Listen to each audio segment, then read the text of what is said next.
नाशिक जिल्ह्यातील मालेगाव डोंगराळे गावात यज्ञा दुसाने हिच्यावर झालेल्या बलात्कार व निर्गुण हत्येतील आरोपीला तात्काळ फाशीची शिक्षा व्हावी या मागणीकरिता सकल सोनार समाजाच्या वतीने 5 डिसेंबर रोजी क्रांती चौक येथे आदरांजली वाहून मोर्चाचे आयोजन करण्यात येणार असल्याबाबतची माहिती सकल सोनार समाजाच्या वतीने आयोजित पत्रकार परिषदेमार्फत देण्यात आली।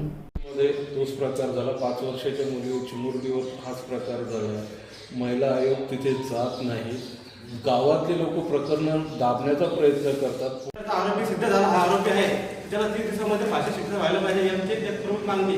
आणि हीच मागणी डोंगराळे गावामध्ये जे उपोषणाला बसले त्यांची पण हीच मागणी आहे। आणि तीच मागणी आम्ही या मोर्चामध्ये पण आम्ही सर्वांना देणार आहे।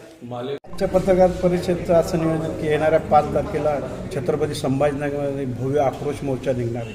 तुम्हाला सर्व पत्रकार बंधूंना तर माहिती आहे, 16 नोव्हेंबरला मालेगाव तालुक्यातील डोंगरखेळ गावी यज्ञा दुसानेवर एका नराधमाने क्रूर अत्याचार करून तिचा खून केलेला आहे। त्या संदर्भात छत्रपती संभाजीनगरमध्ये सकल सोनार व सर्व समाजाच्या पाठिंब्याच्या याच्यावर आम्ही 5 डिसेंबर रोजी सकाळी 10 वाजता ते क्रांती चौक ते विभागीय आयुक्त की ते आक्रोश मोर्चा काढण्यात येणार आहे। या आक्रोश मोर्चामध्ये शहरातील किती नागरिक सहभागी होण्याची शक्यता? शहरातील व जिल्ह्यातील 15 ते 20 हजार नागरिक या मोर्चात सहभागी होतील अशी शक्यता आहे। पोलीस प्रशासनाने आपल्याला परवानगी दिलेली आहे। पोलीस प्रशासनानं आम्ही पत्रव्यवहार केलेला आहे।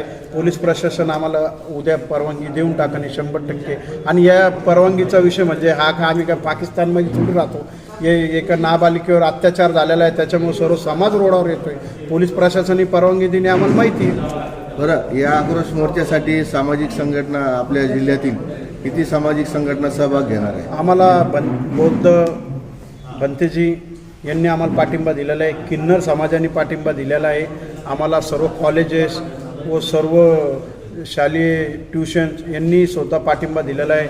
मनोज जरांगे दादा पाटील यांच्याशी सविस्तर आज चर्चा करणार आहे, ते पण आम्हाला पाठिंबा देणार आहे। शीख समाज पण आम्हाला पाठिंबा देणार आहे आणि मारवाडी समाज पण आम्हाला पाठिंबा देणार आहे। या आमच्या मागण्या अशा असणार आहे की त्या नराधमाला फाशी व्हायला पाहिजे आणि हा खटला फास्ट ट्रॅक कोर्टामध्ये चालला पाहिजे। धन्यवाद।